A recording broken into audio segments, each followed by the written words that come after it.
I'm Vishnu, and I'm going to be talking today about to tree or not to tree. Now, I'm from the School of Chemical and Process Engineering, but my project is one of the research I did as part of my undergraduate project, dissertation.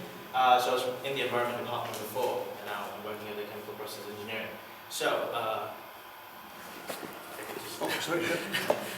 my actual topic of my project, I do realize to tree or not to tree is quite whimsical in nature, but the actual topic is about assessing the carbon stock distribution along an altitudinal gradient in the Western Ghats of India. Now what this actually means is I'm just trying to find out how trees absorb carbon dioxide at different elevations in a tropical rainforest in a mountain, in the most simplest of ways. And over the course of 10 to 12 minutes, hopefully it'll make sense why I did this and why it's important for sustainable futures. So yeah, we'll just be talking about a bit about carbon, a bit about tropical forests and carbon, a bit about the relationship between elevation and carbon, how I did it, why I did it, and so on. So 74% of amphibians are all endemic. They're found nowhere else on Earth. And unsurprisingly, it's the hottest it's UN biodiversity hotspot and the hottest biodiversity hotspot. And you'll be glad to know, about 40 years ago, the whole thing was supposed to be underwater because of a dam project. Thankfully, because of a big environmental movement, it turned into a national park, and all those animals and plants are now safe thanks to that. So that's a brief introduction of my actual study set. Next, please. So just to give you a brief introduction of how I actually did it, I'll get into more detail of how I did it. This is what an average forest, tropical forest in the Western Ghats looks like. They're high mountainous areas and they're just thick, covered with intense amount of forest cover. So my study site involved 3 transects. They were about 100 meters in altitude from the first transect to the second transect. And I had 5 plots each, and they were 20 meters from each other. So can you give the next slide, please? So approximately this side, I'd go from 600 meters all the way down to up to 1,300 meters. I'd go on my first plot, I'd give a 10-meter radius. And within that radius, I will measure the carbon of all the trees of the 5 species that I selected. I would drop 20 meters in altitude, measure it again. Drop 20 meters in altitude, measure it again. That would cover my first transect. Then I would go to my next transect and repeat the same thing and follow 3 transects in that area. So I'd have 3 separate transects along a mountain to measure the carbon in that areas. Next slide, please. So just a brief introduction. This is what an average plot would look like. Incredibly biodiverse, incredibly hard to measure as well, because some of them were like a 45-degree steep angle as well, so incredibly dangerous as well. So next please.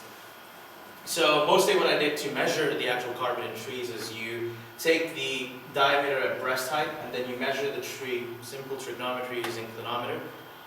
Next please. And then you have an allometric equation that's available in literature. So you just put in the values of the trees that you got in, and you put in the wood-specific gravity that is also available in literature for the specific tree species.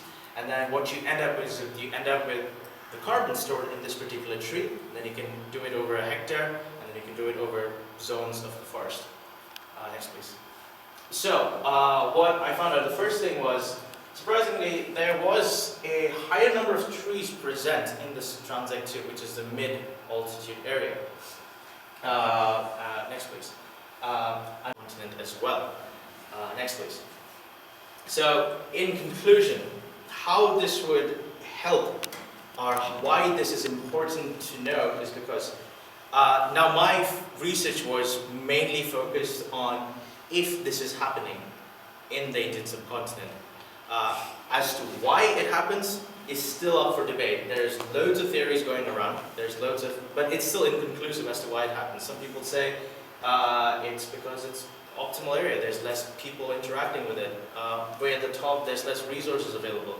So, loads and loads of theories going on. But an interesting thing is that in these mid-altitude regions is also an area of extremely high biodiversity.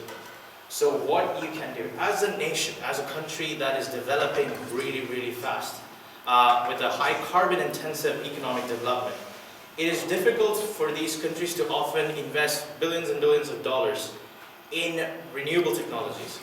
And it is sometimes even harsh to say, in a country like, for example, India, where 200 million people still haven't ever seen electricity in their life. and that is the entire population of the United States. To tell these countries that you don't deserve economic development, you don't deserve power, is harsh, is really difficult. So, what these provide is, India is the 10th largest country in terms of forest cover per land. By preserving these areas, it provides this country a carbon offset.